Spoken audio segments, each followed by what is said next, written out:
What's going on, everybody? Voidlego here, back with a brand new episode of Chaos Head Noah. Last time we were on, a whole bunch of stuff and shocking stuff happened last time, as our boy Takayumi and Remy decided to leave the hospital after learning of the new gen murder, or no, I don't. Yeah, no. The new gen murderer suspect has been captured, has been caught, quote unquote, and is getting ready to be interrogated. So Remy and Takayumi decide to leave and head back to his base. Meanwhile, our duo here, Owly and Ban, decide to look into the Grego Froggies and where exactly they come from, and they finally got a name of a company that could perhaps produce them. Once Takayumi and Remy get back to his base, they find Senna and Kazupi there. Senna ready to kill Takayumi at a moment's notice, blaming him for everything that's happening with IR2 since she found that note. But Remy uses her own sword as well, which is not surprising by this point. Everyone has a sword. Any girl has a sword by this point. To fight back against Senna and to use her special ability, which is to, I guess, make her delusions real to herself, aka finding her father and killing him. And speaking of that, we discover Senna's backstory, or at least the reason why she hates her father, which was the homeless guy from Kazupi's backstory as well. We discover that he used his wife in the experiment for Noah 2, a kind of experiment to test her perception with their 1 month old daughter, who unfortunately died, but due to the effects of Noah 2, she doesn't notice until it's way too late, and as soon as the Noah 2 was shut off, she goes insane and kills herself right then and there, right in front of both her father and poor Senna, which is a justified good reason to, kill your father after all of that. Then we cut back to the hospital where we see Shogun head to the quote-unquote mysterious room that nobody else can see, the ghost room. And it has the nameplate of Nishijou Takayumi. We also see that Takayumi wants to go back home, but Remy keeps insisting not to go there. And when Takayumi heads down the alleyway, his classic old alleyway that leads to his house, it's completely different. This house isn't his house. And I don't think he ever had a house to begin with. And that was the end of chapter 8. So, a lot of stuff to mull over, and I've been thinking about this. So, I've come to the conclusion of, now it makes sense how how Nozomi, they were able to get that essay paper from Takayumi, if Takayumi never had a childhood home. He was raised in a facility under the control of Noah 2 in order for them to create yet another Gigawomaniac, as we saw from God, who was she? What was her name? So many names in my brain right now. I should not have watched that other Kingdom Hearts video before this. But from her backstory from the mental hospital, where she was tortured for days on end with the exact same headset as Senna's mother, right? They were also experimenting on her with Noah 2, trying to, I guess, create a Gigawomaniac, a kind of man-made Gigawomaniac. I think the same thing happened to Takayumi as a child. I think he was some sort of orphan or something like that. He doesn't have any parents. His parents are completely made up. That's just the Noah 2's perception-altering abilities. He has no parents at all. And what they were trying to do is try to get a Gigawomaniac made out of him. Then, one day, he writes down this gigantic essay for his pretend class, right? Thinking it's like, oh, it's just an English paper to him, but in actuality, it's just the scientist being like, what does this boy think? Well, let's see, like, what's the state of his mind by this point, which leads to the equation that equals IR2, which then Senna's father solves. Therefore, wait. Now, wait. So, the equation of IR2 is what put in production Noah 2, right? If I remember correctly. So after Senna's father solves it, he puts it on his wife, and therefore that's one of the experiments until it gets to a point where they have to stop it since it's not good enough for them. They just want to just stop. So that begs the question, where does Takumi come from? They wouldn't have gotten this kid unless they were like they already knew the existence of Gigawomaniacs and they wanted to test it out on him first, or Takumi is like the son of one of the scientists, and then one day he makes this paper in one of his English classes in his actual school and gives it to his like dad or something, right? And then he, sent his father figures out like, oh, this is what the equation really means, and is able to create the Noah 2 headset, let's say. Able to distort reality. Well, here's the thing about that, because they keep saying Noah 2. They've never mentioned a Noah 1, I don't think. They probably have by some point. I've probably forgotten it. It's been a while. But they keep saying Noah 2, which begs the question, was there a first Noah? If that's the case, then I guess they would have been testing Noah 1 on Takumi, which gave them the equation for IR2, which is how they're able to create Noah 2, which is much more powerful. But anyway, besides that, I don't think Takumi ever had parents. Or at least his parents is not who he thinks they are. He's either an orphan or his parents are, well, yeah, he's just an orphan, or maybe the Nozomi company killed his parents for some reason. But, let me get to the point. I don't think Nanami exists. Alright? If his parents don't exist, the location of his house doesn't exist, what's not to say Nanami doesn't exist either? Because I was thinking back on this. Has there been any other character in this story besides Takumi that has interacted with Nanami? Any other named character that has interacted with Nanami? I don't think so. Not a single person has said anything about that. Hell, even Masumi-kun, the skirt chaser that he is, hasn't even brought up once of like Takayumi's sister, even though Takayumi and his sister Nanami go to the same school. I feel like at one single point, Masumi-kun would have known of Nanami, right? And of course, he would tease the shit out of Takayumi for him, right? Because Masumi-kun goes for anything that walks, right? He has no boundaries. This is the type of guy he is, right?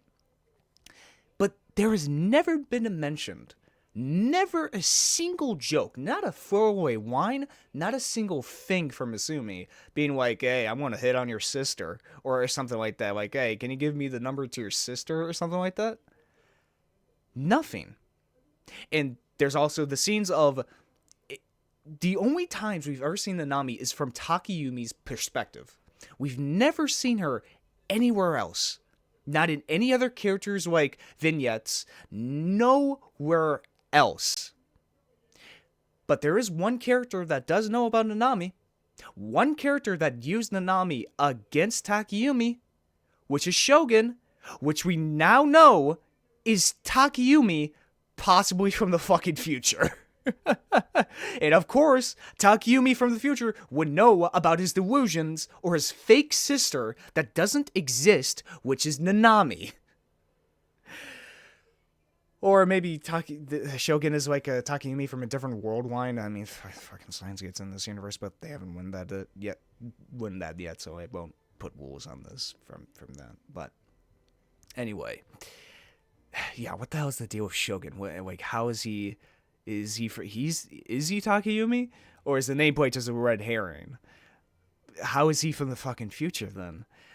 I don't know. Maybe because he's trying to get his past self to awaken, which I guess makes sense, in order to change reality. And I guess, and I don't know. I don't know, but I don't think Nanami exists. I don't think Nanami exists.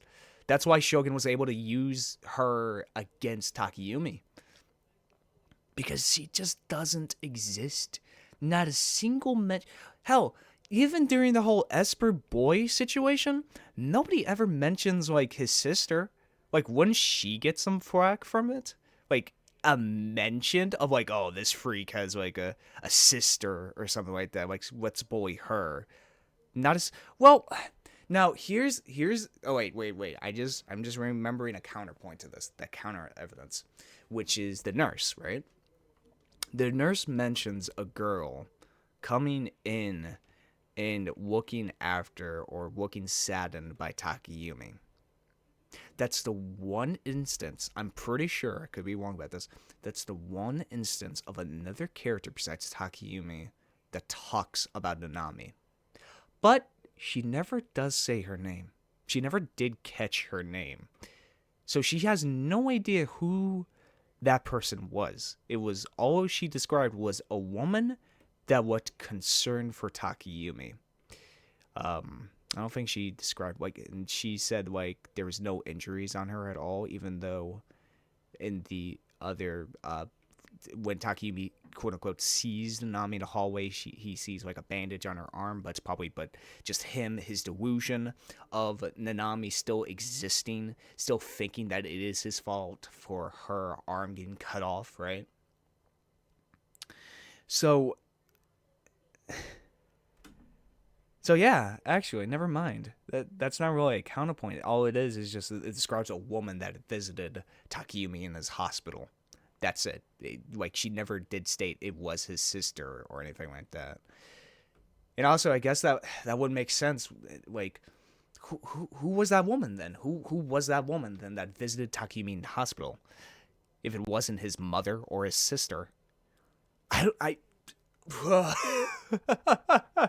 oh, my brain is fucking firing off like 20 miles a second. But you know what? Enough discussing. I think you guys now understand my views of what's going on in the future, which is Nami doesn't exist, Takayumi's parents don't exist, and Shogun is trying to awaken his past self in order to accomplish something, aka probably defeat Nozomi before their master plan to take over the planet. So let's get right into it, shall we? From the train windows, an indigo blue could be seen permeating the sky. The trains of the Yamanote line grew chaotic as businessmen and students alike made their way back to their homes. Two of its passengers, Kusunoki Yua and Yasuji Ban, stood shoulder to shoulder as they shook along with the convening train, holding on to its hanging straps for stability. They were immediately an odd pair, perhaps due to how much they stood out. Yua had been feeling constant gazes coming from all around her. It would stand to reason that this was why she was repeatedly fidgeting with her hair and glasses. She still was not yet acquainted enough with the detective, Ban, to strike up a casual conversation with him. She had only met him a few days prior, after all. Shinjuku was only a single station away from Shibuya, and yet the 3 minutes it took to reach there felt helplessly longer than they should have. Ban simply stood silently, gazing out the window. He made no attempt to speak with Yua. Yua's current impression of Ban was that he did not seem to be a bad person, but that he was still somewhat frightening.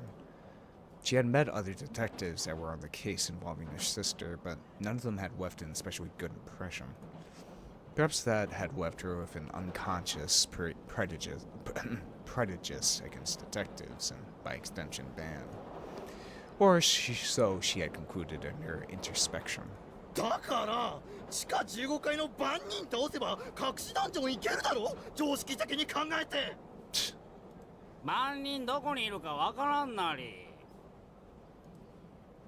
Ever since the two of them had boarded the train at Shinjuku Station, the two men standing near the door had been talking in an excessively loud manner. Regardless of her desires, Yua was forced to listen to those two talking loud as could be, all without an ounce of consideration for those around them. マップの左端の方だよ。一目でわかるだろ、万人。っていうか、万人と警官の区別つかないぞな、もし。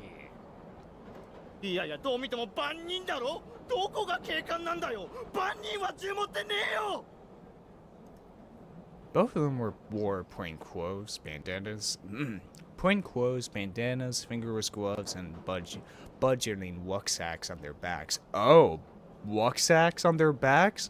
Interesting. The two were a pair of so-called otakus. Yua herself was interested in, and thus consumed both anime and manga, so it was not their appearances that left her surprised. She had simply never been to Akihabara before, so it was her first time seeing a stereotypical otaku, complete with their clothes and everything. Realizing her curious glances were quite rude, she quickly averted her eyes. In the seat directly in front of her, a high school girl with brown hair and a navy blue blazer was typing a message on her cell phone.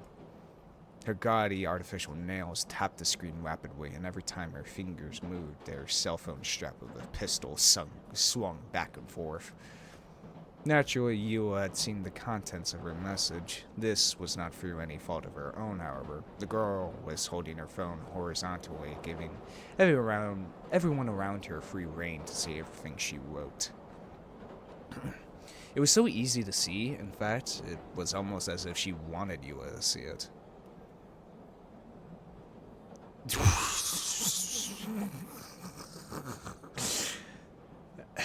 Okay. I'm gonna try this.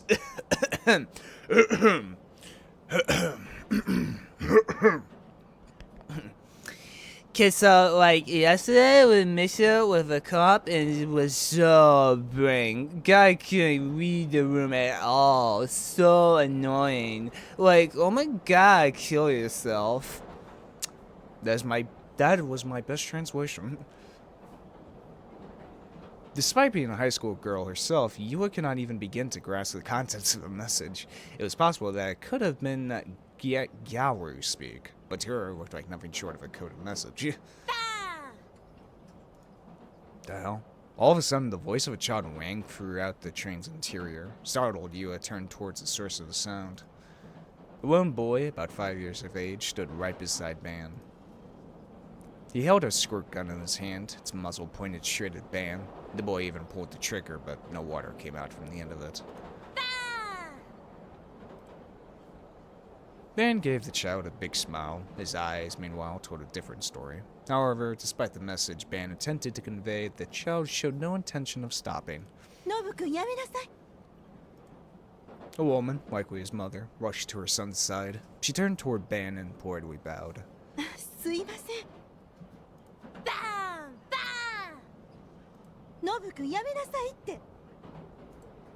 The mother scolded her son in an attempt to make him stop, but her reprimanding never extended beyond verbal. She did not take this water gun from him, nor did she attempt to grab his hand.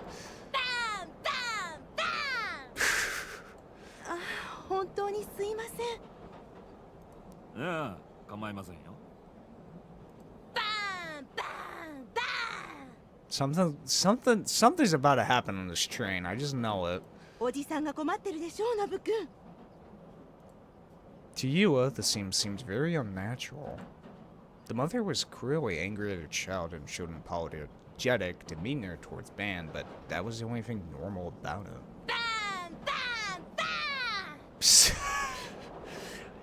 Dude, I feel like the train's about to explode. I don't know. Something's off about this. Something's really off. This is just like a completely normal scene.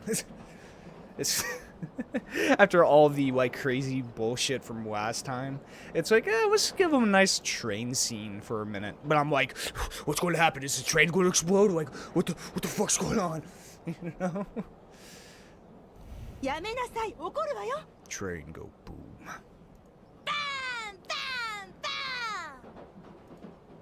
The boy remained completely indifferent and unresponsive, simply choosing to repeat the same word over and over again. And yet, despite his inaction, the mother made no attempts to stop him with anything other than words. 本当にすいません。バーンバーンバーン And for some reason, Ban simply sat there and let the boy do as he pleased. バーンバーンバーン In the end, the scene continued on until they arrived at Shibuya Station.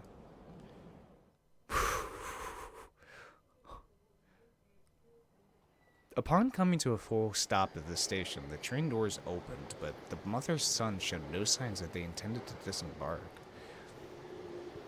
Relieved, Yua exited onto the platform along with Ban, taking a peek at his expression. She saw a clearly forced smile sitting upon his face. お急ぎ中のお客様にお知らせいたします。地下鉄番号門線、 What? 失礼しました。半蔵門線は人身事故の影響でただいま振り替え運転を行っております。Why the fuck did he say Ban first? お客様には大変ご迷惑をおかけして申し訳ございません。最近よく感じるんだ。 A crowd of people came and went through the platform as Ban walked through along with that crowd towards the Hachijo gate. He began whispering to Yua. まるで不特定多数の人間にストーカーされてるような気がするんだよな。どういうことですか？さっきみたいなことがよくあるって話さ。Yeah. 周囲の人間の何気ない行動がまるで自分への嫌がらせじゃねえかって思えてくるわけ。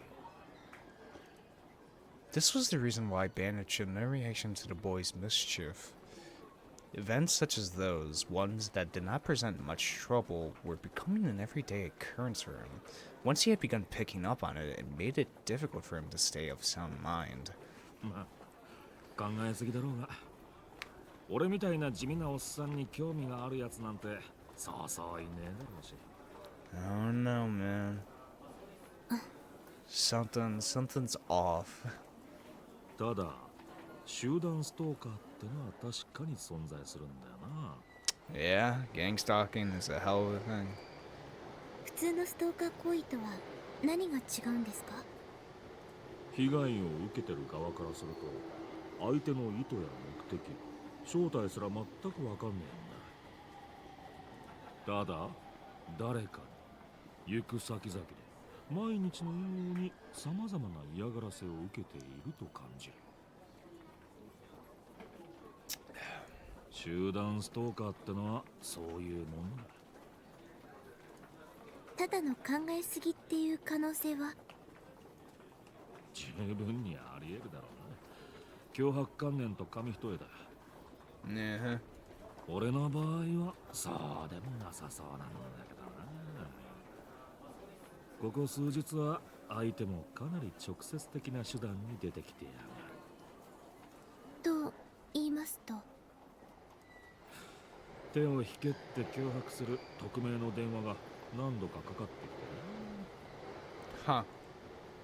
For some reason, Ban laughed as he told her that. Yua, however, was frightened and wrapped her arms around herself in an attempt to bring her comfort. それ大丈夫なんですか？まあ、デカにはよくあることさ。 Upon saying that, Ban immediately stiffened his expression and looked at Yua. ユアちゃんは最近そんなようなことはないかい？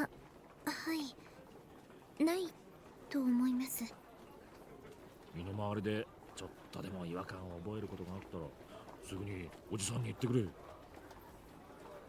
ユアちゃんの身の安全を守るのは警察の仕事だからな。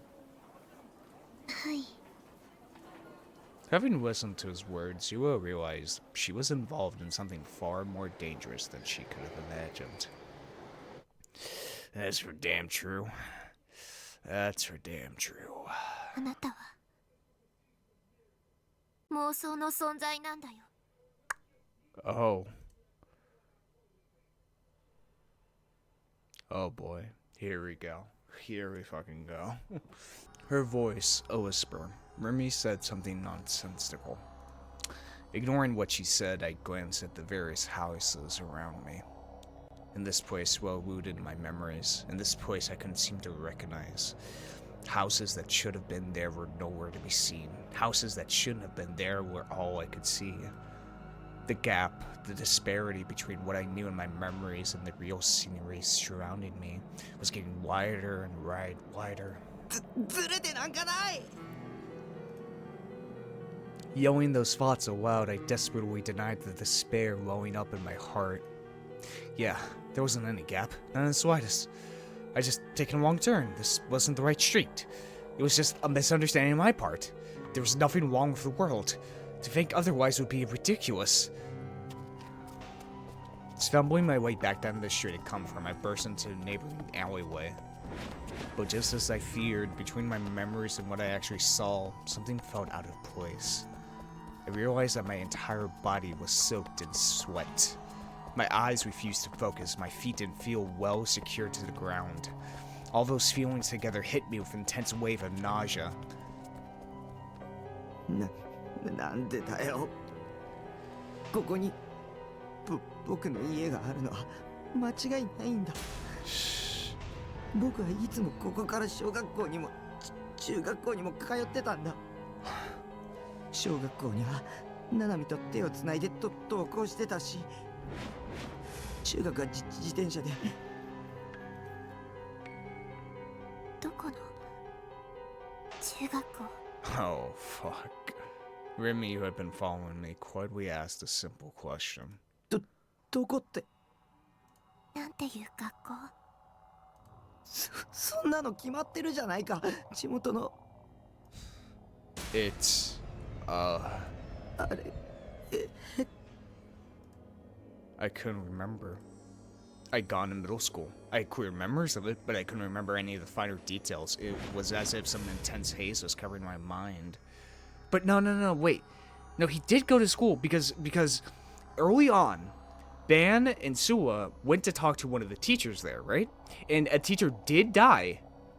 His teacher did die, but we never got confirmation as to what the hell it was.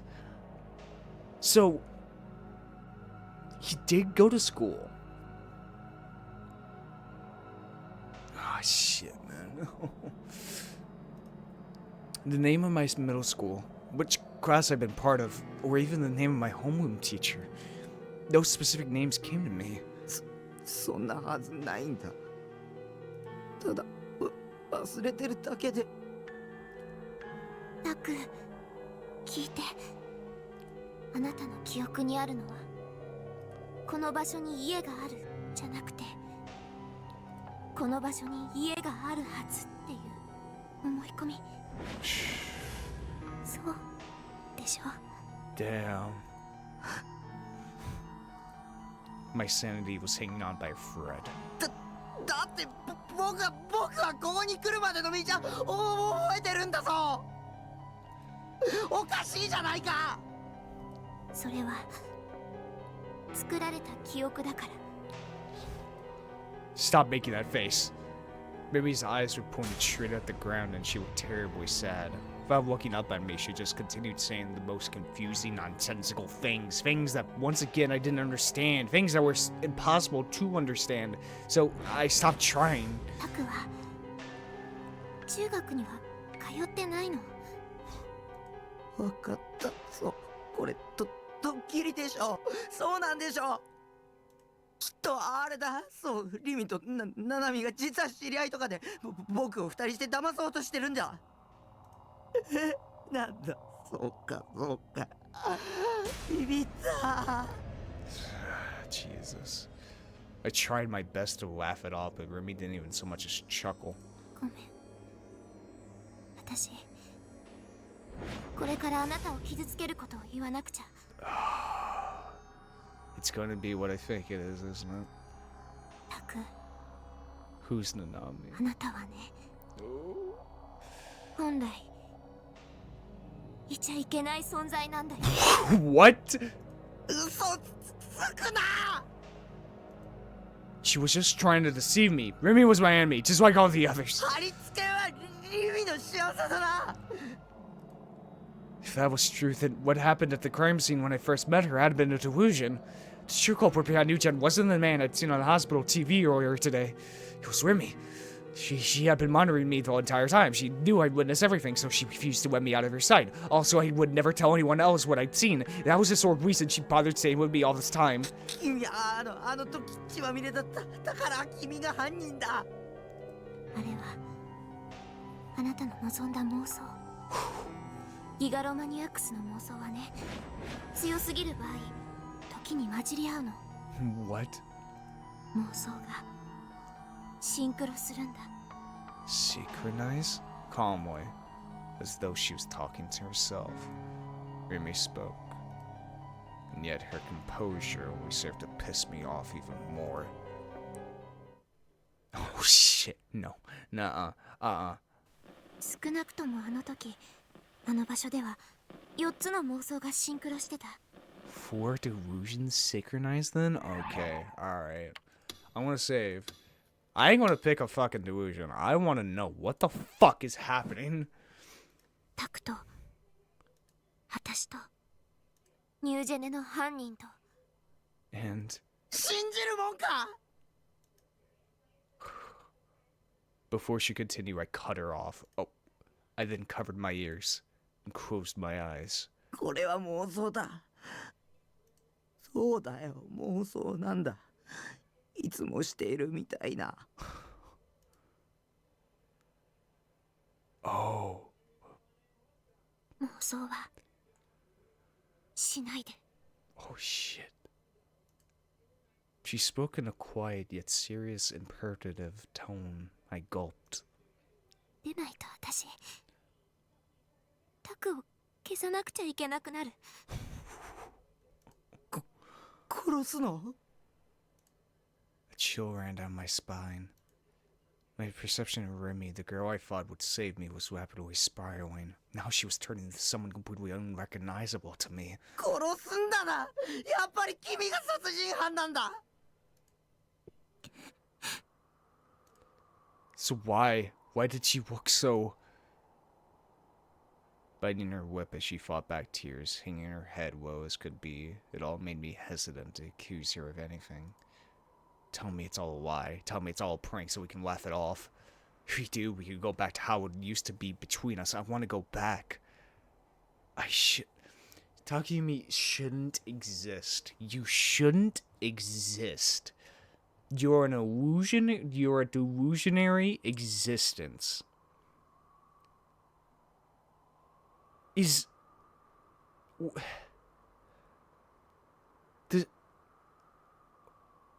that mean? So let me fucking analyze this. Let me like put it in perspective. Does that mean you're a delusionary existence? You should not exist. Did Nozomi... Was Takumi born? I feel like that's like the biggest question. Was Takumi born, or was he created? Now the question is, what the hell was he created by? What is Takumi's existence? Because he is a special case. He is able to manipulate reality here. That's his power, and he hasn't even awakened. Is Takumi like the personification of Noah too? Like, like what the hell do you mean delusional existence? And you shouldn't exist. It's not you should have never been born. It's you shouldn't exist. The very concept of you should not exist in this world.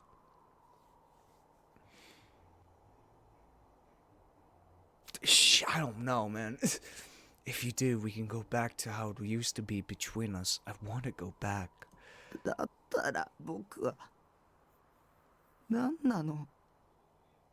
ギガロマニアックスの妄想によって作られた人間。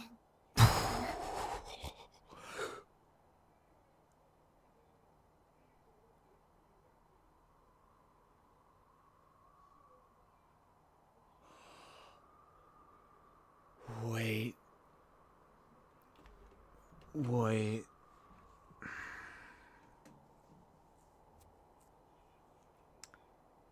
Shogun isn't a future version of Takayumi. We're not dealing with time travel. Nishijou Takayumi, aka Shogun, is the real person named Takayumi. And because Takayumi, or I should just say Shogun is wheelchair bound, sickly, and has probably spent most of his life in the hospital, he wished that he was able to walk around, able to be in the outside world.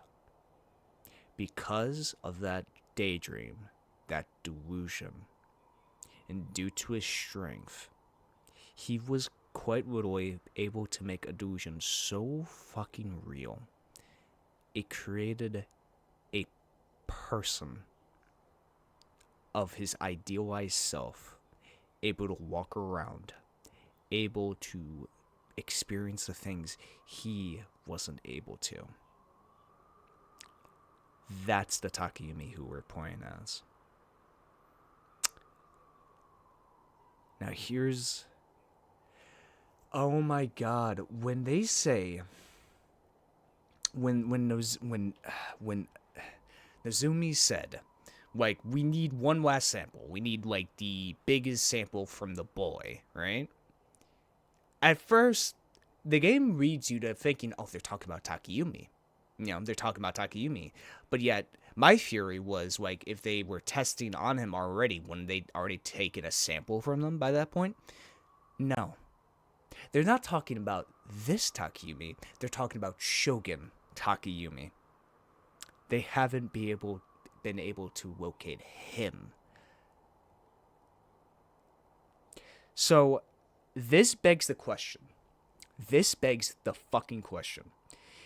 If Shogun's delusion is so powerful to create a person, how the hell was this delusion able to gain free will and able to use their own delusions as well to alter reality to the same degree as Shogun?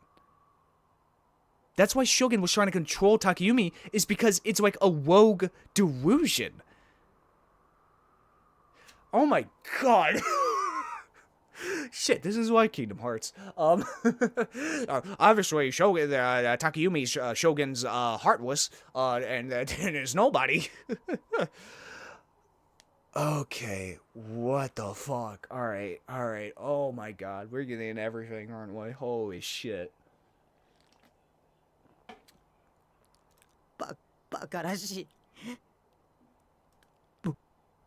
僕にはちゃんと記憶があるんだ。中学の頃の細かい記憶は思い出せないけど、忘れちゃっただけで。あなたが生まれたのは1年半前なの。 Oh my god. A year and a half ago? That would have been when I just started high school. だったら僕は1歳半の赤ん坊っていうことじゃないか。バブ言ってなくちゃおかしい。タクは生まれた瞬間からタクだった。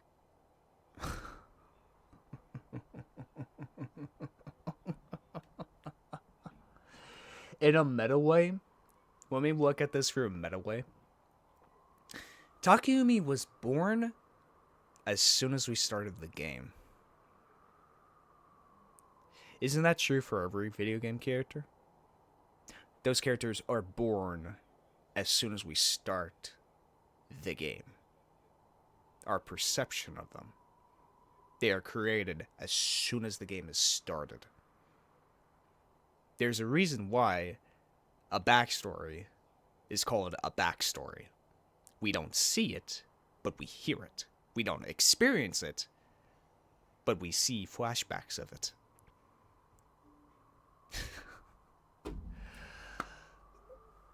Takayumi has always been a high school student because that's our perception of him. That's where the game takes place.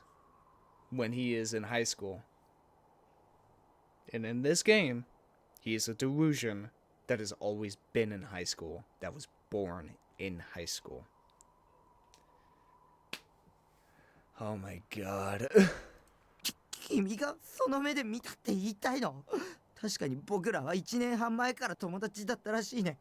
僕は覚えてないけど。私とあなたが会ったのは1ヶ月前。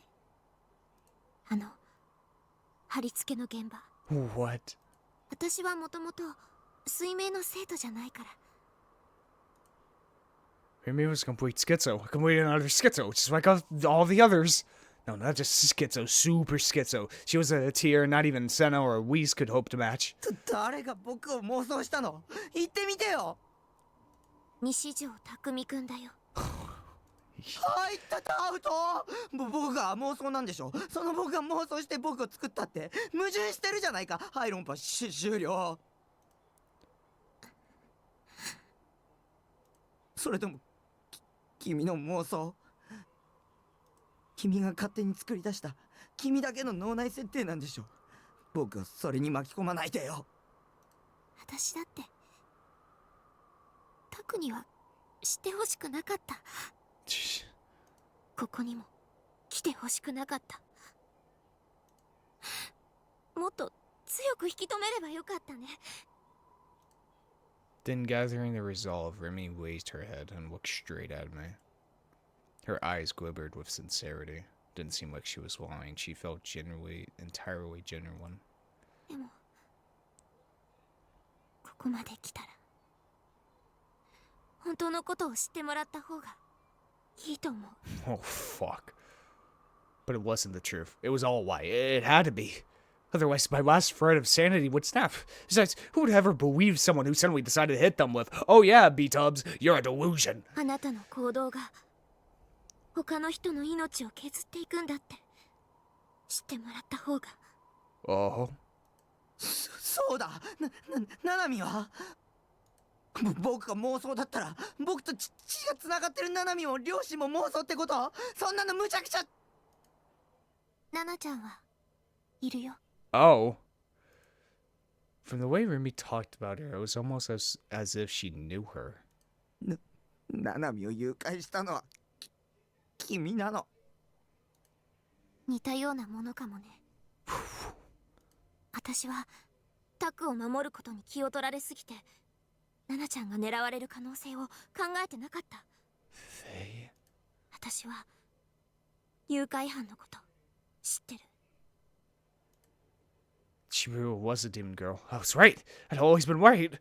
Remy was the only one I wanted to be on my side, and even though I always believed that, there had always been more than enough reasons to doubt her.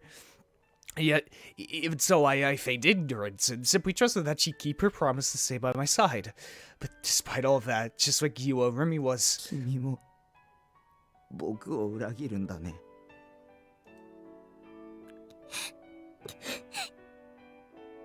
そうだね。私はタクを裏切った。隠し事たくさんしてた。ごめんね。私のこと恨んでいいよ。謝られたって僕は信じない。信じられない。 Despite my words, it was impossible for me to prove that I was real. All of the supernatural things I'd seen up until now flashed through my mind, and that's when I knew I couldn't just laugh off her words as some insane asshole. As I thought that, Remy slowly began to approach me, and then embraced me. Taken completely by surprise, I surrendered myself to her. I could feel her warmth. She had saved me. She had saved my soul. She had taught me nothing but kindness.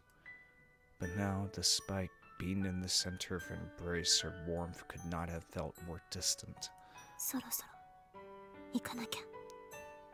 行くってどこへ？ナナちゃんをさらった誘拐犯のところ。決着つけなくちゃいけないの。ナナちゃんのことも他のことも。このままだとタクも守りきれないし。そんなの無責任だ。僕にここまでひどいこと言っておいて逃げるの。 Remy started inching away from me, one step, then another. Slowly, she distanced herself. 戻ってくるから、タクは部屋にいて。そしたらまた一緒にいろいろ楽しいお話しよう。あなたはあそこにいてもいいんだよ。 Such a gentle tone. Even though she had said all of those cruel things, why was she still being so nice to me? でも一つだけ約束。もう妄想はしない。ね。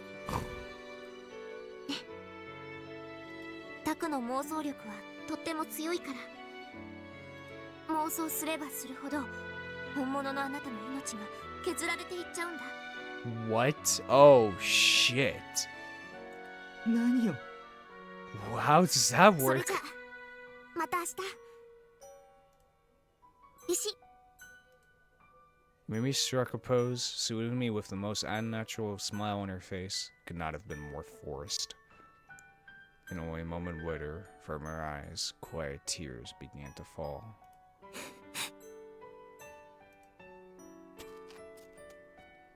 Mimi frantically turned her back to me, and as her shoulders started to tremble, she ran away.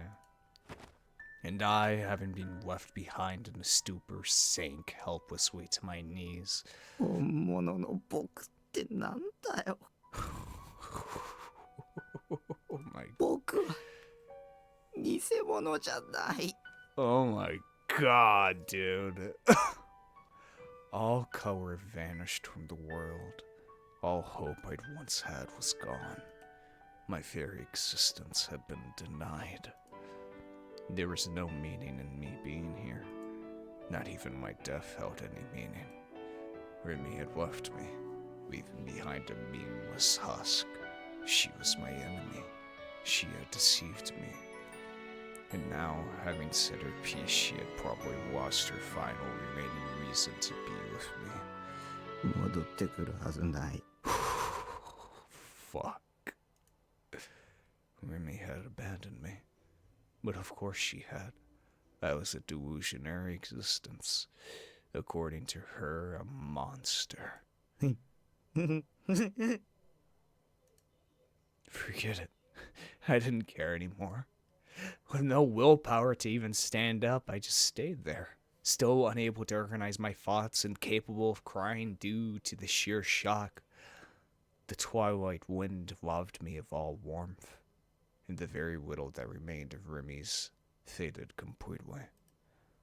As I looked up at the sky for no particular reason, I gazed at the sunset, a sunset that had almost been completely eroded by the dark of night.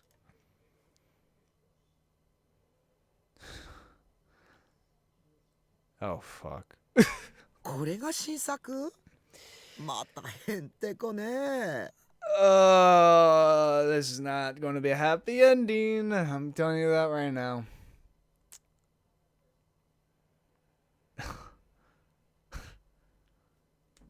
Well, I was wrong, huh? But who the fuck? I could not have seen that Takumi was the fake one. I believed in time travel, but Takumi being the fake one.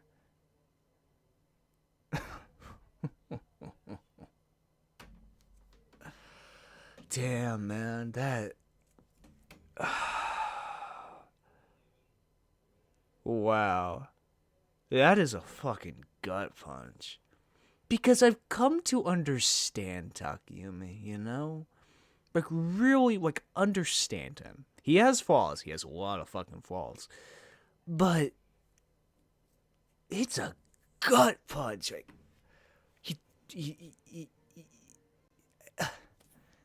he doesn't exist, and the real Takumi is the fucking shogun in the real chair. And it's like, it's such a gut punch. Like, I kind of like how this is set up.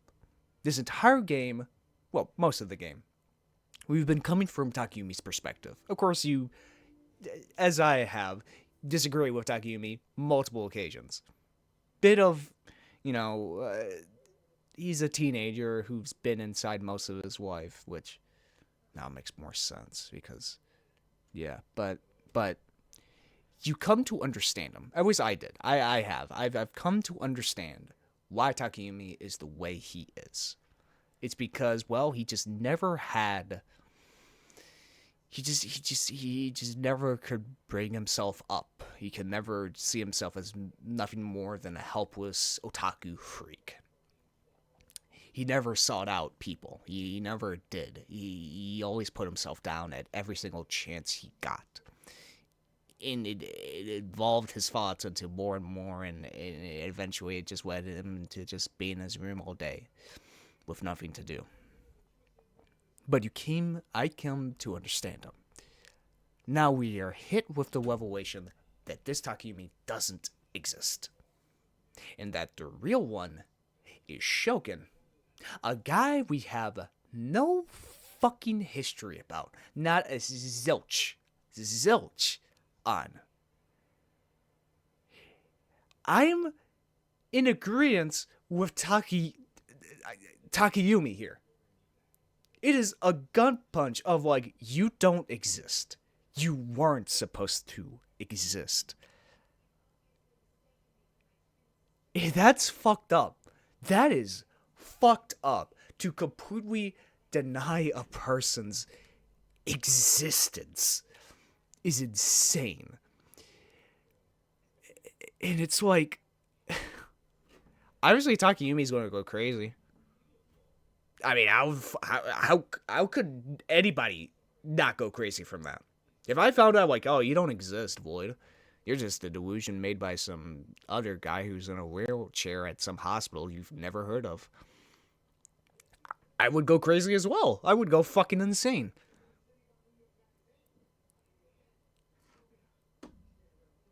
We're probably going to learn more about Shogun in the other routes, but for right now, I'm on Takayumi's side of this. Because it's like, what the fuck? What the fuck do you do now? Just go back to your room, Takayumi. It's kind of like Takayumi just doesn't matter. It kind of reminds me of Blade Runner 2046. I think that's the title. The sequel to Blade Runner, right? In its main character, actually. In which, spoilers for Blade Runner 2046. At the end of the movie, well, throughout the entire movie, we're led to kind of believe that the main character, I can't remember his name at this point, is the child of destiny. He's the perfect merging of human and replicant technology into one person. We keep thinking that he is Harrison Ford's son in Blade Runner. Come to find out, he isn't. He is not the child of destiny. All he is kind of the middleman to make Harrison Ford's character meet with his actual daughter at the end of the movie. It's kind of a similar situation to this, where Takayumi isn't the like he's kind of the wild card. He holds all the cards. He's able to manipulate reality at all times. And Remy cares for him not because she cares for him, the delusionary existence. She cares for Shogun. She is just simply overseeing Takayumi to keep him in check, to make sure he doesn't have enough delusions, to make sure he doesn't find out the truth, to make sure that he just stays in his room. And that's it. There is no actual feelings for him. It's all just a show so he doesn't break reality. All that Takayumi is kind of a byproduct of Shogun's delusion. He's not even the main character in that sense. He's just a... Hell, he's not even a suspect as the new gen culprit. He's nothing. And it's like... That's the worst thing you could do to somebody, really. Of telling somebody you don't matter in any sense to anything. You're just a byproduct of it. You're not the child of destiny. You're not the main person that needs to do all this. So why is Shogun trying to awaken him? Does Shogun believe that he can make Takumi, like, I guess, a real boy?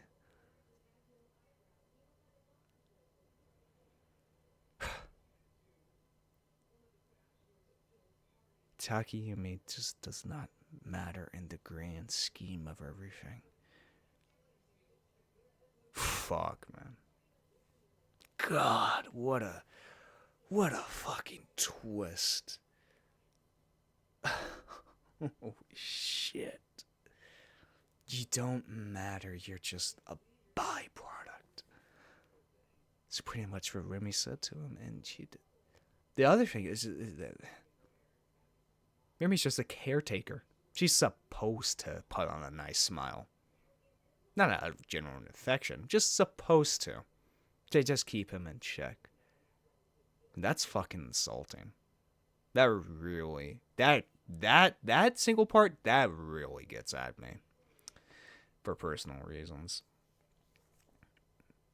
Oh my god. Fuck, man. Oh my god. We're almost an hour in. I don't think we've even gone through that many scenes. I've just been talking and talking and talking. Oh my god, let's continue. Oh my fuck. Momose smiled as she stared fixedly at the Gorgo Froggy keychain Ben had just purchased. でも可愛いじゃない？そりゃ新作じゃねえよ。先週出たなんだっけ。Ben glanced over at you as if pleading for help. 涙目ゲロカエルンです。ああ、そうそう。それ。ごめんね、ゆあちゃん。こんなむさ苦しいおじさんに付き合わされて大変だったでしょう。いえ。ひでえな、ももちゃん。こんなダンディーな中年はなかなかいねえぜ。With Ban's half-joking protests falling on deaf ears, the president of Friesa served you some tea. Heaving a deep sigh, Ban sat down in the chair and glanced around the office. The employees of Friesa, who usually worked well into the night, had actually returned home on time today. Each worker's schedule was arranged to tell this exact tale on the whiteboard. Thanks to their departures, despite the sun having only just set, the office was completely silent, as if it were the dead of night. で、ももちゃん、進行のこと調べてくれたかい? Before riding the train from Shinjuku, Ban had called Momose in advance and asked her to look into Faithworks. その前に Smile was still on her face. Momose glanced over at Yua, who was sipping from her teacup. ゆあちゃん、お茶を飲んだら帰った方がいいわ。え？日も暮れたし、ご両親が心配するでしょ。Yua realized what the intent behind Momose's words were. Whatever the conversation that would soon take place was, it was not meant for Yua's ears. 私のこと心配してくれているんですか？ええ、そうよ。Momose nodded with a serious look on her face. Although thankful for her consideration, Yua shook her head defiantly in response. 私、帰りません。ミヤちゃんの死の真相に近づくためなら何だってするつもりです。あなたはこれ以上関わるべきじゃないわ。私もとっくに当事者の一人です。An imposing, unwavering resolve dwelt within Yua's words. Momose was perplexed at the unexpected opposition. 意外と頑固ね。ま、ここでのけ者にするのも酷ってもんだろ。いざとなったら警察で保護するさ。Momose was forced to sigh in response to the band's nonchalant attitude. バンちゃんにそんな権力があるのかしらね。ま、こう見えても一応天下の警視庁捜査一課所属だからな。あら、そう。Upon pacifying Ban to a suitable degree, Momose stared intently at Yua. これから聞くことは絶対に口外しちゃダメよ。これはあなたの命にも関わることだから、それを肝に銘じてね。はい。Yua nodded, her expression far stiffer than before. Upon seeing that, Momose sighed once more, then proceeded to take a seat. Momose, hunching her already rotund body forward, operated the mouse connected to her laptop. で、進行から何が出たんだい？バンちゃんの予感的中って感じね。Oh boy. Both Ban and Yua peered at the monitor from behind Momose. 有限会社新興の親会社はのぞみテクノロジーよ。Ah, bingo. のぞみテクノロジー NOAA Organization of Medical Instruments, huh? Interesting capitalization with the Z there. のぞみグループか。こいつは驚きだな。新興は5年前にのぞみグループに吸収合併されたんだけど、それ以降発売した商品が次々と大ヒットしてるのよ。Huh. ゲロカイルンだけじゃないの。中国製バッグとかタイ製のエコバッグとか美脚パンツとか。We got fatty Gregor Foggy, rugged Gregor Foggy, smooth, shining, cat, spooky, sweepy, burning, zombie, drunk, and goggling? Interesting. Gregor Foggy, is there anyone out there that doesn't know about the incredibly powerful, ugly, cute character? We are selling merchandise from them, the Gregor Foggy. We pay special attention to make sure the unique expression comes to life in our merchandise. Join the craze and get yourself a Gregor Foggy today. Order over 10 and shopping is free. で、この会社は商品の売り出し方が独特なの。いつも週末に新製品を一斉に投入するのよ。Yeah, very interesting. Weekends. That word stuck up, especially to man. G レートとの関係は？必然にしろ偶然にしろ、新興の商品がヒットしているのは G レートの変動の影響ね。それは確かよ。前に見せた G レートのグラフ覚えてる？ 5 年ぐらい前からずっと毎週末に値が上がってるって言ったわよね。新興がのぞみグループに合併された時期とぴったり一致するわ。新興がレートを操作してると思うか？新興自体はそんなに大きな会社じゃないからそれは無理よ。となると親会社のぞみが怪しいな。グループ総出で取り組めばレート操作だってできそうじゃねえか。待って、のぞみの方はもちろんだけど、新興が興味深いのはそこだけじゃないの。設立当初の資料にまで遡ってみたらすごい大物が出てきたのよ。大物？井ノ原幸三。はは、明和党の重鎮じゃねえの。Miwa party. 新興設立当時はまだ民自党在籍時代だけどね。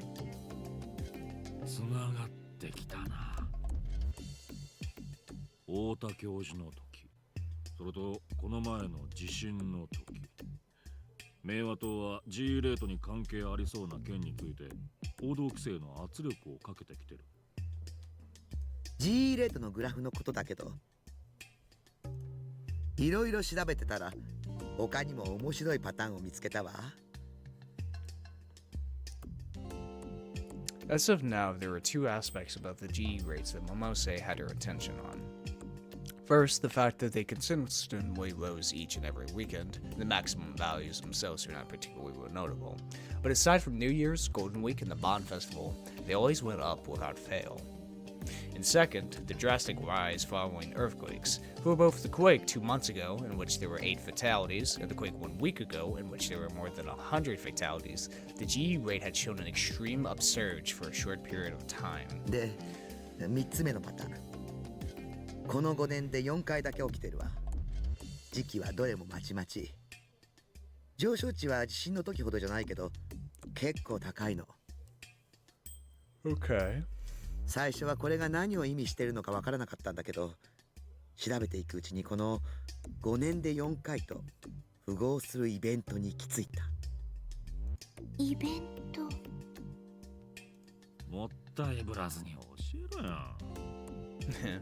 選挙よ。Ah. 週3合わせて4度行われた選挙日と、その4回の GE レート上昇の日は完全に同じだったわ。Of course, so to manipulate elections, huh? Dan stroked his unshaven chin with a stern work on his face. 野党だった明和党が大躍進を遂げて与党になった選挙は4年前ですね。そして井ノ原幸三が民自党を電撃的に離党して明和党に移ったのは5年前。So that's when they discovered how to manipulate GE rates, I guess. The heavy silence hung in the air around the three of them. なんだか私、お話を聞いていたら怖くなってきました。Yoa's voice trembled slightly as she murmured. 私もびっくりだわ。ここまでキーワードがぴったり当てはまるなんてね。まだ状況証拠でしかないがな。それでも G レートのことを知っていたからこそ気づけたわけだ。知らなかったらさっぱりだったろ。Yeah.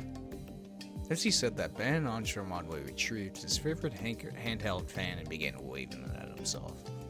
ところで、俺が調べた女子高生の生態について話していいかい？ Momose, bewildered by Ben's sudden change of topic, stared daggers at the detective.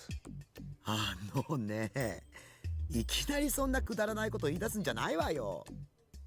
ゆあちゃんがいるんだから少しは考えなさい。ね、そういうなって。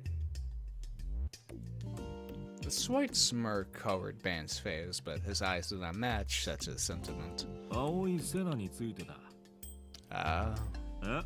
正しくは畑野セナと言うべきか。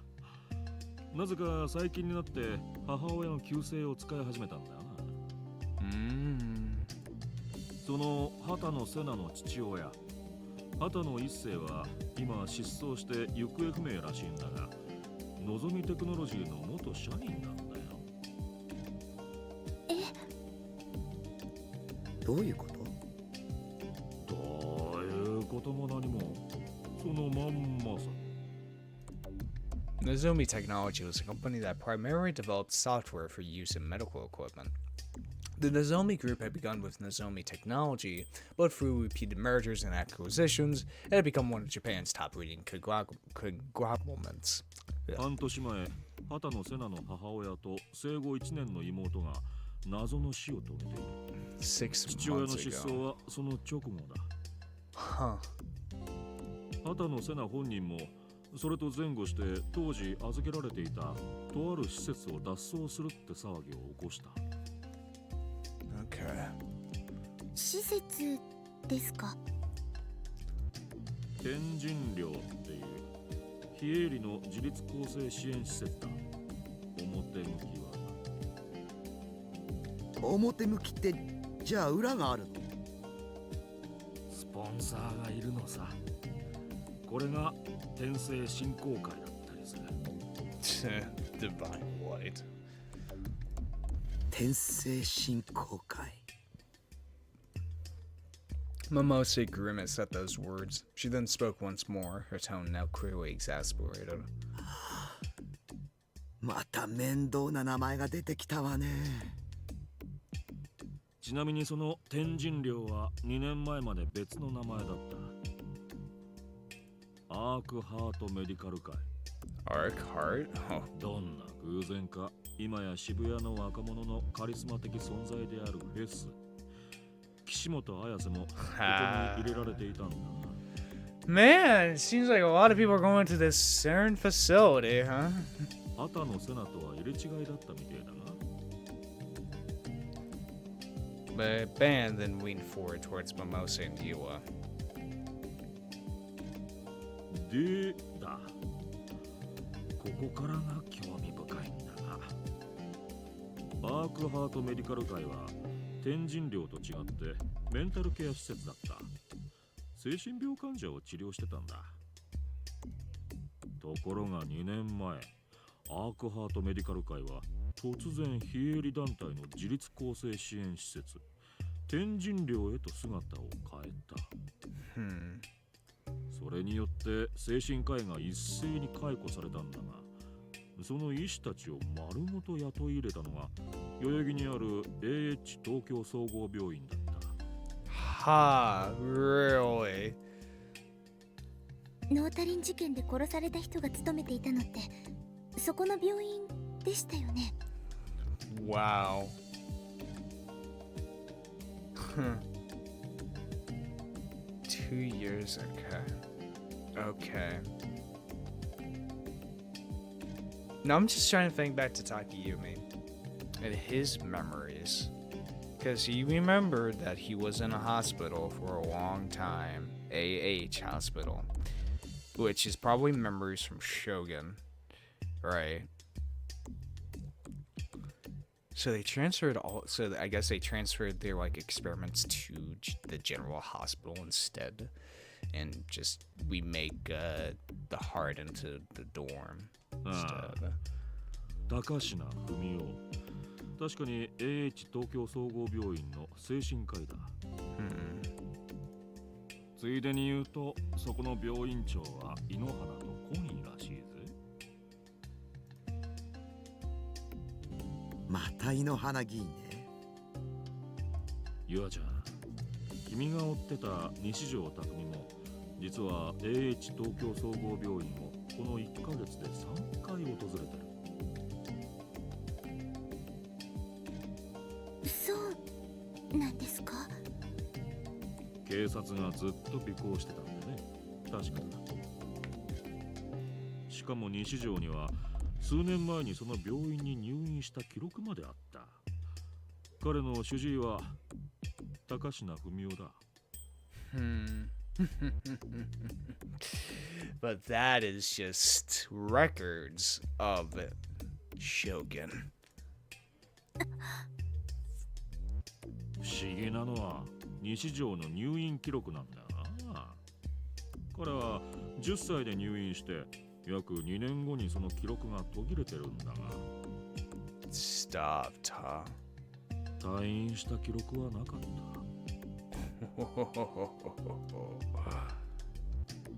誰かが改ざんしたのかしら。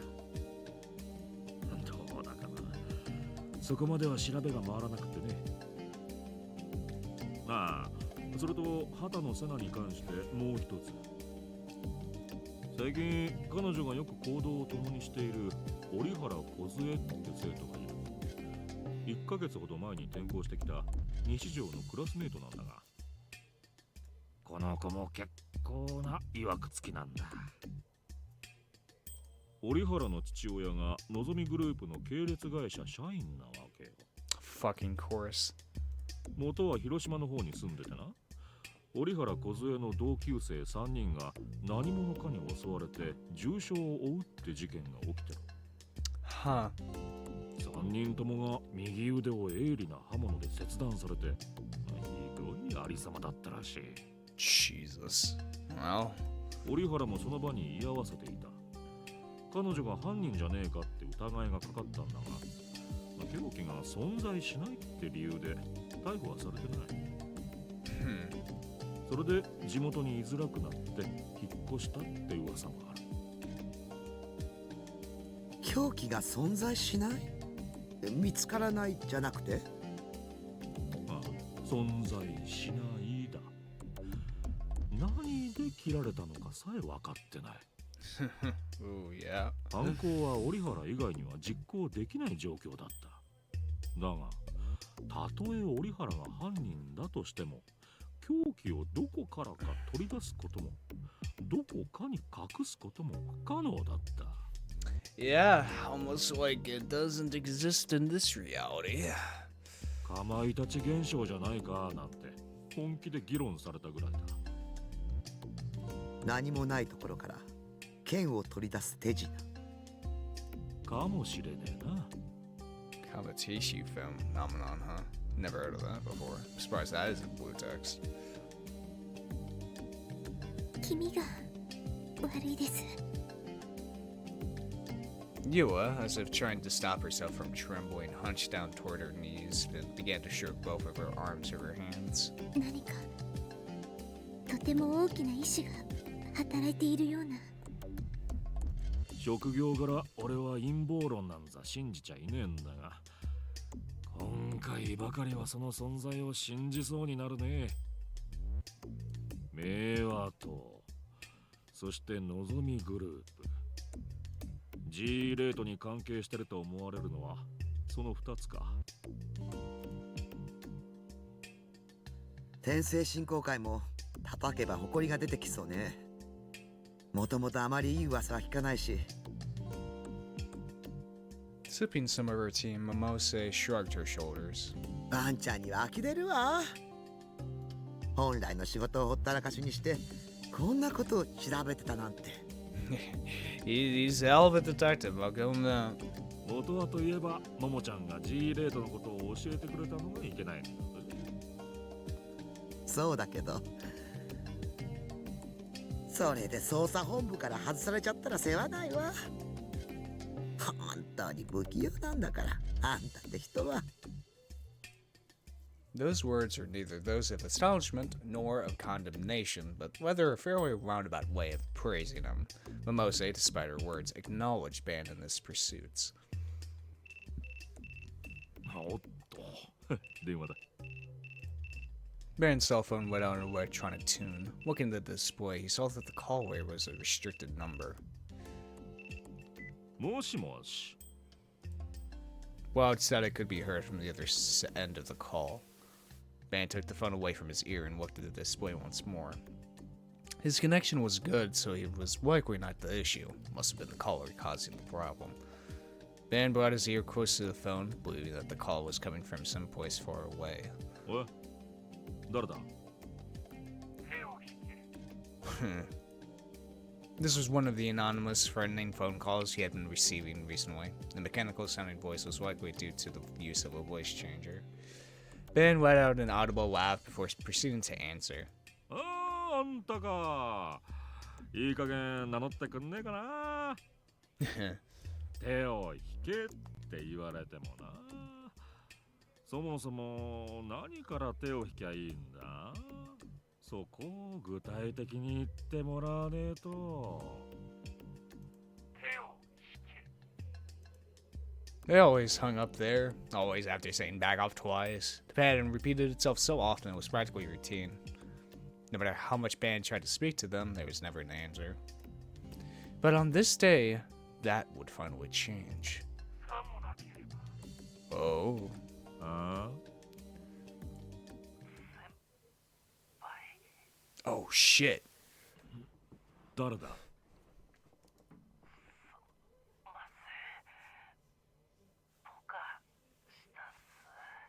Oh fuck, Natsuwa. Upon hearing that, Ban finally understood whose distressed voice it was on the other end of the call. 諏訪か。 Oh.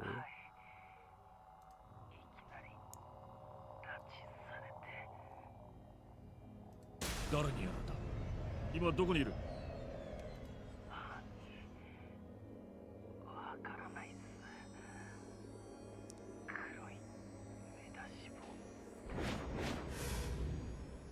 あ相手は一人なんだな。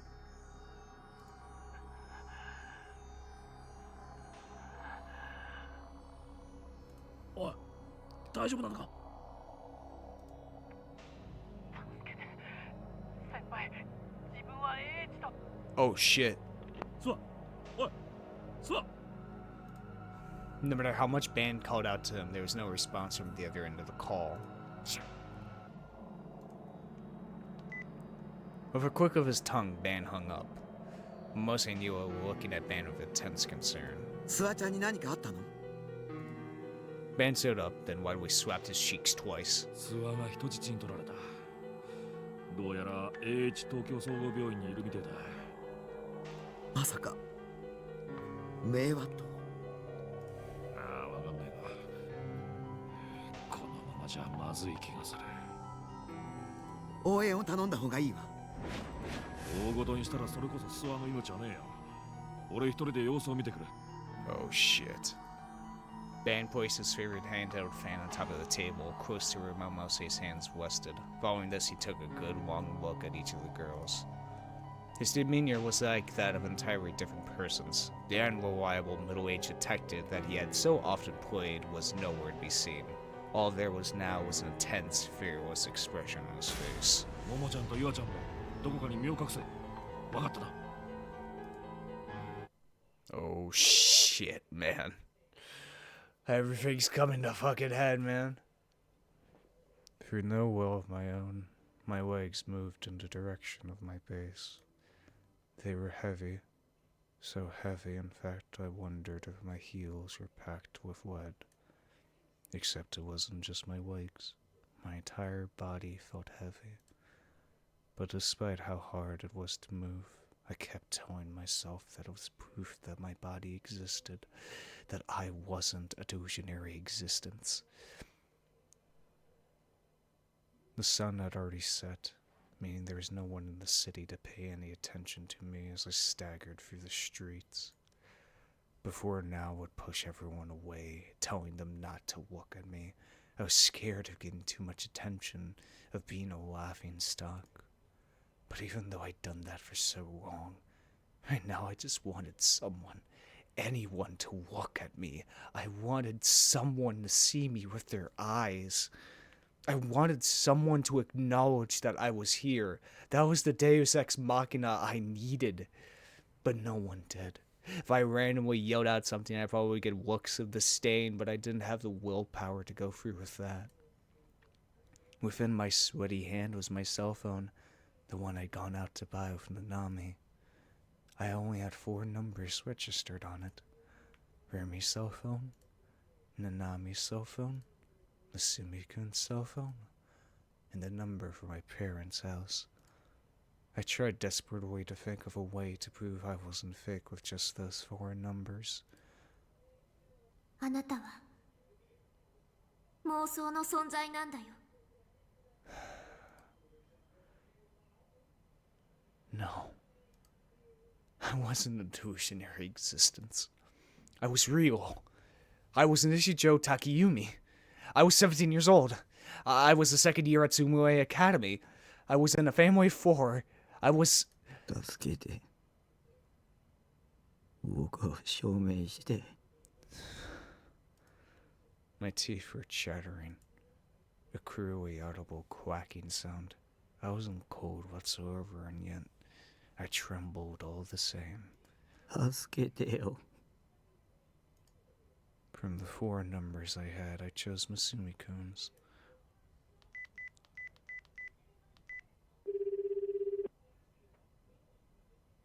はい。ミス。ダークだろ。どうしたんだ。リミとうまいこと言ったか。ちゃんと童貞卒業できたんだろうな。感謝しろよ。気を使って2人にしてやったんだからよ。 Masumi-kun was the same as ever. That at least brought me some relief. He did know me. He recognized me as Nishijou Takayumi. So, I wasn't a delusionary existence. Remy had just been lying. I knew it. そういえば、ついさっき美奈子から言われたんだけどよ。Minako. Who? 美奈子。ああ、俺の女。 Oh. で、美奈子が言うんだよ。ここ1ヶ月ぐらい、日常と急に仲良くなったけど、なんでって。こいつ何言ってんだって最初は思ったんだけど、そもそも俺、普通だったらお前みたいなやつとは絶対関わろうとしねえんだよな。リミを通して知り合ったってのは、なんとなく記憶にあるんだけどよ。細かいことはなぜか思い出せねえんだよな。It was the same. It was the same situation I'd experienced earlier. Stop it. I don't want this. Don't say anything else, please. You could have just talked about girls like you always do. So why, today of all days, did you have to? お前さ、いつ俺とダチになったんだっけ？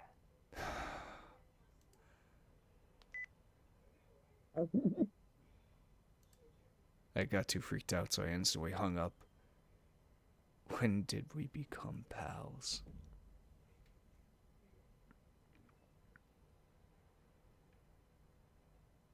When did we become pals?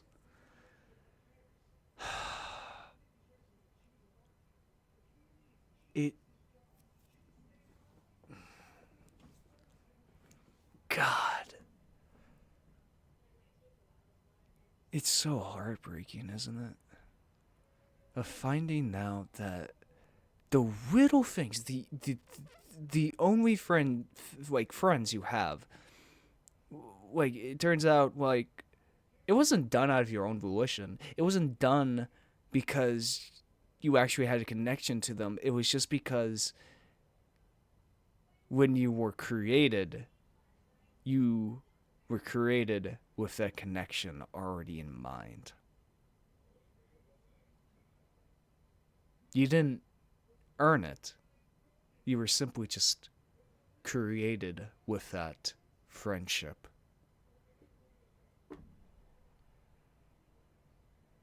You haven't done anything. You haven't broken free of what you are, what you were born as. Hell, you haven't even grown.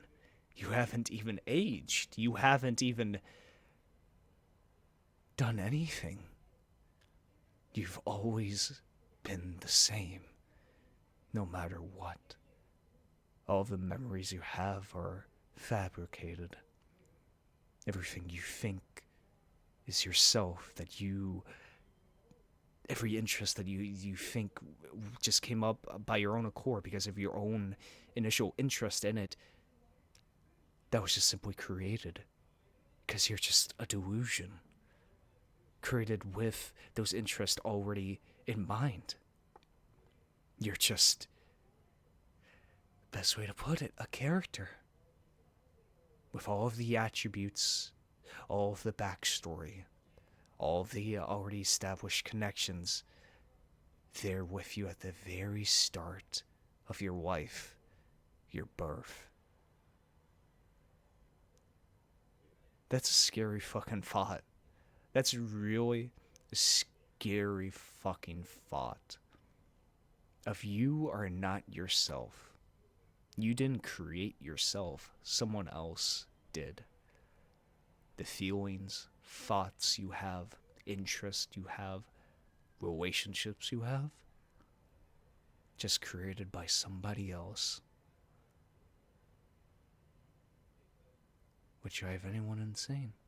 Kind of reminds me of Danganronpa V3, actually, with its major twist, but I won't get into that. But it's a terrifying thought, isn't it? None of your memories are real. None of your bonds are real. You were just simply created with them. God, man.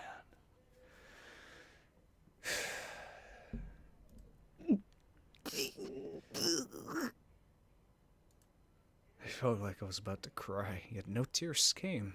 Simply felt like my heart was being torn to shreds. Next, I decided to try calling home. Despite how hard my fingers were trembling, I somehow managed to select a number and press the call button. Nanami had registered this one. I hadn't put it in myself, so there was no doubt the call would go through. Considering what time it was, would my dad be home? Had my mom left already? Was Nanami there? Even if it did connect, what would I even say? Hey, I'm your son, right? They would probably think I was screwing with them. Then I was being stupid. And in truth, it was a stupid question. What if they said no? What if they said our son Takumi is eating dinner with his sister in the living room? What if the phone call that was supposed to prove that I was real actually did the exact opposite? What if they asked, who are you? As the negative thoughts continued to swell up in my mind, I grew more and more afraid. I didn't want to know the outcome. I was really scared, and I couldn't control it. I felt like I was about to go insane. My breathing grew ragged. I could barely breathe anymore. Right then, the call connected. With the phone next to my ear, I prepared myself. あなたがおかけになった電話番号は現在使われておりません。番号をご確認の上、もう一度おかけ直しくださ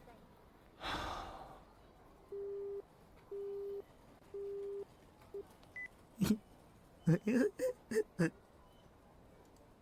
No one would prove that it was me. There was no one that could. I wanted to die. Raising my head, I noticed Yamanote Dori in front of me, with lots of cars coming and going.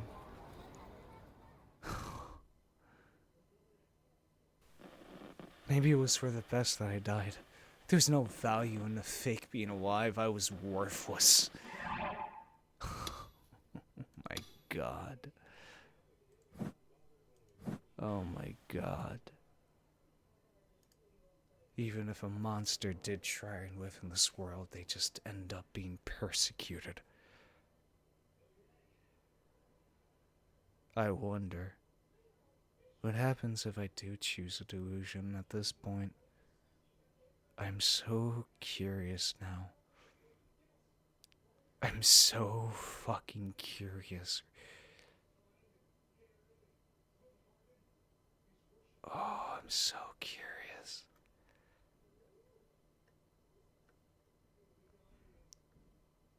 This is what people meant by, because I remember a comment saying a long time ago that in the first playthrough the delusions don't affect the wild, but in the other wilds they probably do affect it, right? It's because of Takumi's existence, isn't it?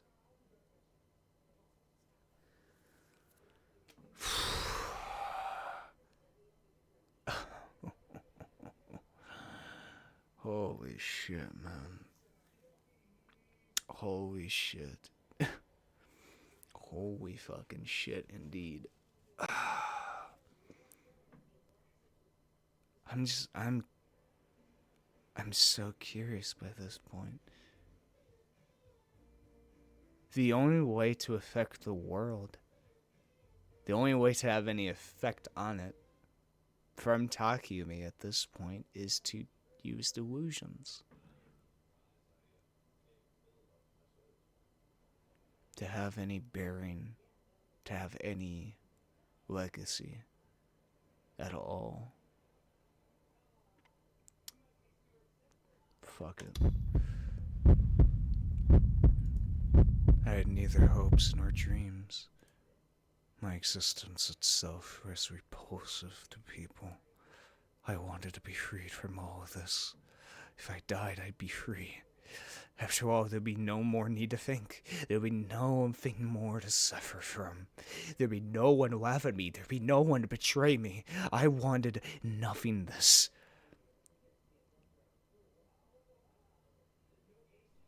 I brought my heavy legs one step forward. In this place free of traffic lights, I staggered onto the road. I had a feeling that salvation awaited me there. The glaring brightness from a pair of headlights, the deafening discordant noise of a car horn, the unnerving sound of squealing tires. Come on, kill me. Kill this fake me, this unsightly monster. With a strong impact on my waist, my body was taken away. I rolled across the hood. A sharp pain. Something hard crashed into the temple region of my head. My vision went black. The sound of bones shattering rang throughout my skull. I was unable to breathe. It felt as though I was underwater. I was tossed up into the air, and then I fell back down. My limbs writhed in pain. It felt as if the pain was burning away my nerves like fuses. I can finally die. When I opened my eyes, I was standing on the sidewalk. The road that I'd just been run over on was right in front of me. I checked my body. There were no wounds, no blood gushing out. I didn't feel any pain either. I even thought that I'd become a ghost. I wanted it to be true. If that was the case, my corpse should have been lying in the middle of the road. Yet I saw nothing of the sort. The call that won me over was also non-existent. Had that been a delusion?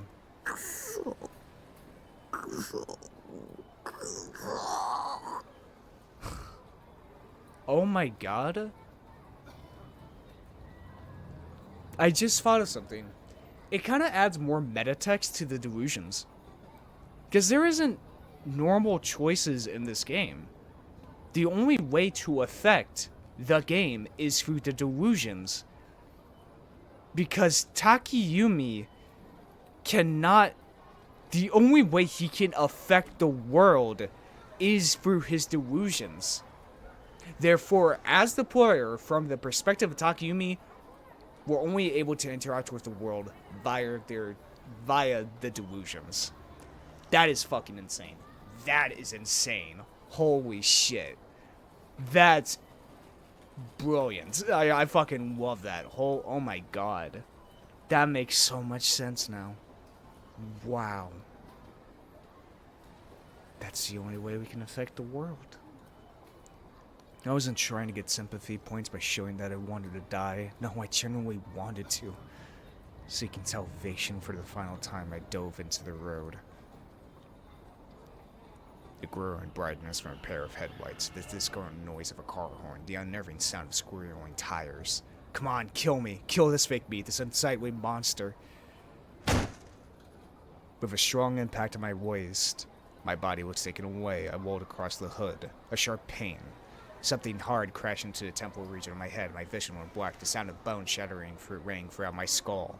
I was unable to breathe. It felt as though I was underwater. I was tossed up into the air, and then I fell back down. My limbs writhed in pain. It felt as if the pain was burning away my nerves like fuses. I can finally die.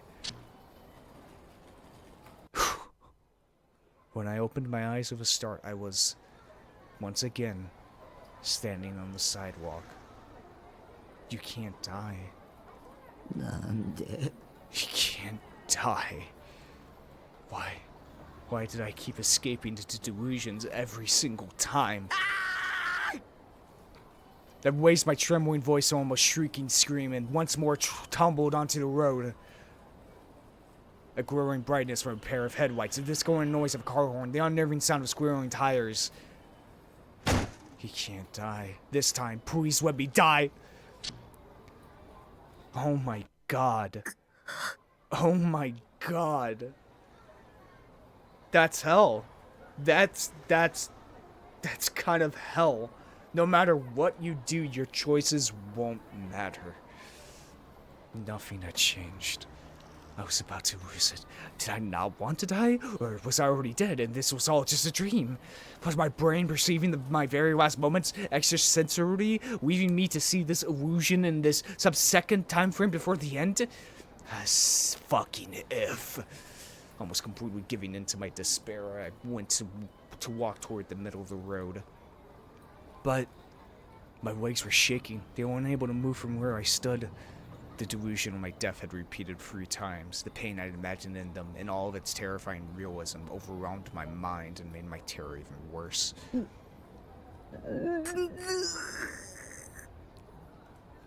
I didn't understand. I couldn't grasp my own feelings anymore. Did I want to live or die? Which was it? I clenched my teeth, closed my eyes, and repeated to myself I wanted to die. And with that, my legs finally moved forward. Even with my eyes closed, I could tell that the headlights were shining on me. The sound of the horn pierced my ears, and the squealing sound of the tires got closer and closer with immense speed. Please, just run me over. Oh my god. And just like that, my wish was denied. I was simply standing on the sidewalk, safe and sound. Why? I broke down crying then and there.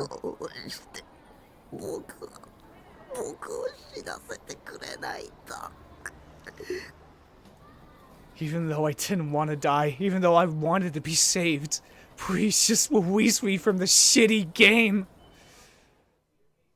Oh my god. Okay, folks. This is a good stopping point here. Holy shit.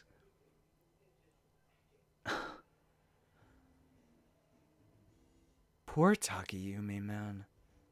Just poor Takayumi. Like, I just feel fucking bad for him.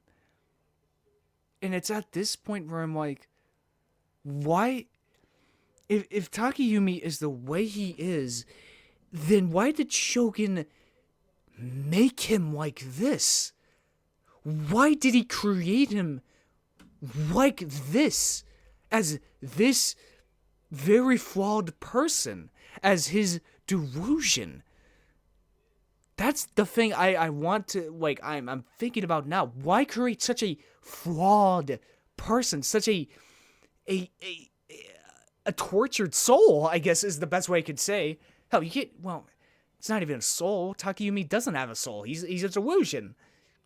So, I don't know, but like, oh my god. Wow, this...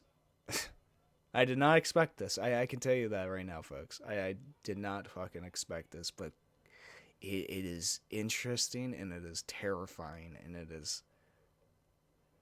Wow. Pff, holy shit. Chaos mind, indeed. Or chaos head. Well, I hope you guys have enjoyed this insane episode. If you did, hit that subscribe button. If you liked it, hit the like button. When you told me something, put it down in the comments below. Check out Discord server around in, or my Twitter, check description below. And yeah, it's been Voidlego. I'll see you guys next time. See ya!